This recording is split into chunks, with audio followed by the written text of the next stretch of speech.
ایام قلب ینقلبون ربنا تقبل منا انک انت السمیع العلیم.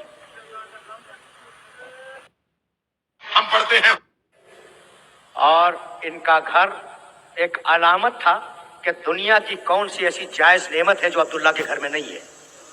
صاحب حیثیت تھے. شادی کے دوسرے دن یہ بی بی نئی دلہن ہے. جب اس سے پوچھا گیا کہ بی بی تمہیں شوہر پسند آیا؟ کہا کیا؟ کہا بی بی تمہیں تمہارے شوہر کا گھر پسند آیا؟ کہا کہ ہاں گھر تو بہت اچھا ہے لیکن اس گھر میں ایک کمی ہے. بوڑھی عورتوں نے گھبرا کے پوچھا کہ زینب اس گھر میں وہ کون سی چیز کم ہے جو تمہیں نظر نہیں آ رہی ہے؟ کہا اس گھر میں میرا بھائی حسین نہیں.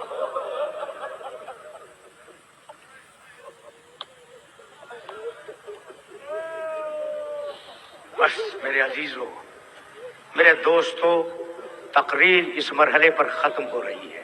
کیا شان ہے اس بی بی کی، کیا جلالت ہے اس بی بی کی. جب حسین نے طے کیا کہ میں مدینہ چھوڑ دوں گا تو اب ظاہر ہے کہ حسین ہے امام وقت، عبداللہ ہے شوہر، اور بی بی کو شہزادی زینب کو اپنے شوہر سے اجازت لینی ہے. جانتے ہو کیا کیا بی بی نے؟ ادھر سامان سفر کی تیاری ہو رہی ہے، ادھر عبداللہ بیمار تھے. بی بی گئی عبداللہ کے حجرے میں، ان کے سرہانے بیٹھ گئی اور بیٹھ کر شہزادی نے رونا شروع کیا. عبداللہ نے کہا شہزادی تم گریہ کیوں کر رہی ہو؟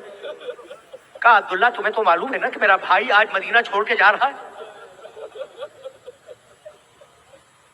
کہا ہاں مجھے معلوم ہے. تو کہا عبداللہ تم جانتے ہو کہ اگر تم نے مجھے ساتھ جانے کی اجازت نہ دی تو مدینے میں دو کام ایک وقت میں ہوں گے. کہا بی بی وہ دو کام کیا ہیں؟ کہا ادھر بھائی کا قافلہ مدینے سے نکلے گا، ادھر زینب کا جنازہ گھر سے نکلے گا.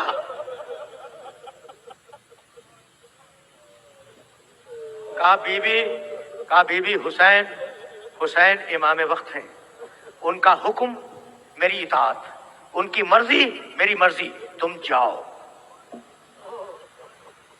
سن لیا نا تم نے بڑے آرام اور بڑے اطمینان کے ساتھ؟ تو اب بس ایک جملہ سنو اور اب مجھے اجازت دے دو، اب اس سے زیادہ زحمت نہیں دوں گا. اگر بی بی نہ ہوتی تو کربلا نہیں ہو سکتی تھی. حسین نے فیصلہ کیا مکے اور مدینے کا، اور اس شہزادی نے فیصلہ کیا کوفے کا اور دمشق کا. جب بی بی خطبہ دے کر ابن زیاد کے دربار میں آئی تو ساری بیویاں سامنے تھی، شہزادی زینب ان کی پوچھ پہ تھی. دو جملے سنو مجھے اجازت دے دو. ایک مرتبہ ابن زیاد نے دیکھا اور دیکھنے کے بعد کہا کہ یہ بیویاں جھکی ہوئی کیوں کھڑی ہیں؟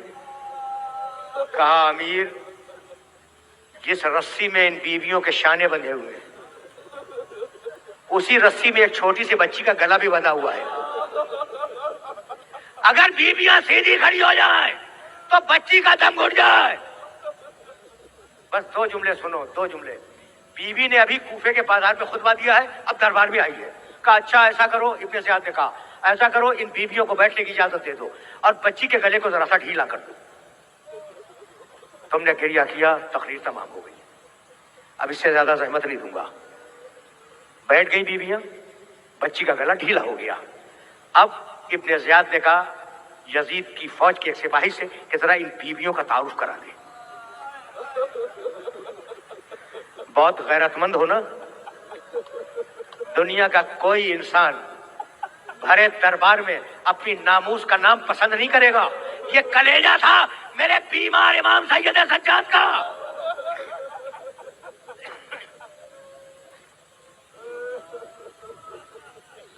بس آخری جملہ سنو، آخری جملہ سنو مجھے اجازت دے دو. سپاہی نے انگلی کا اشارہ کیا، کہا یہ فلاں بی بی ہے، یہ فلاں بی بی ہے، یہ فلاں بی بی ہے. ہو گیا نا بیویوں کا تعارف.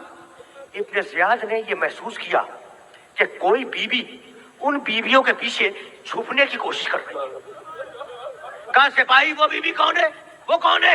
جملہ سنو، مقتل کا جملہ سنو. وہ کون ہے؟ تو ابھی تو سپاہی کہہ رہا تھا یہ فلاں بیوی ہے، یہ فلاں بیوی ہے، انگلی کے اشارے سے.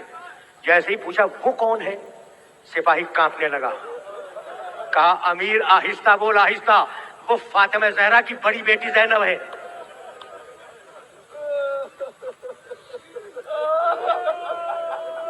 अमीर आहिस्ता बोल, वो अली की बड़ी बेटी ज़ैनब है, अभी कूफे के बाजार में खुतबा दे के आ रही है। बस आखिरी जुमले सुनना, आखिरी जुमले। तुमने गिरिया किया, मजलिस तमाम हुई।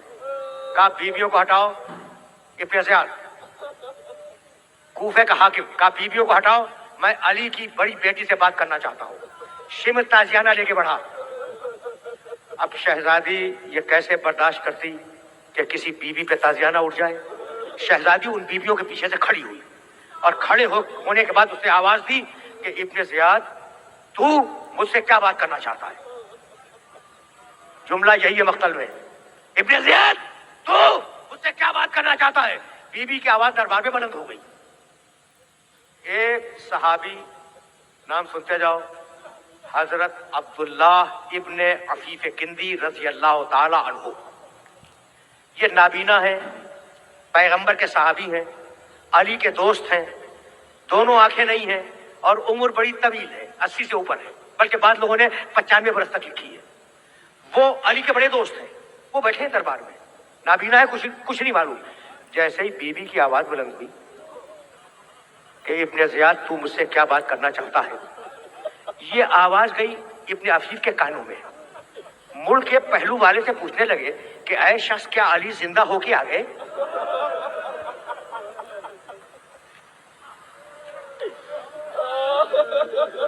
ऐ शख्स क्या अली जिंदा होके आ गए। कहा इब्ने अफीफ अली को मरे हुए जमाना गुजर गया। कहा नहीं, अभी मेरे कानों में अली की आवाज आई थी।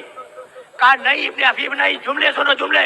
इब्ने अफीफ नहीं, अली नहीं बोल रहे थे, अली नहीं बोल रहे थे।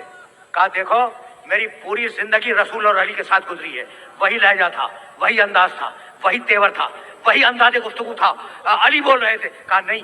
कहा फिर कौन बोल रहा था। कहा अली की बड़ी बेटी ज़ैनब बोल रही। सहाबी रसूल घबरा के खड़ा हो गया कि ये मोहम्मद की नवाजी दरबार में कैसे आ गई।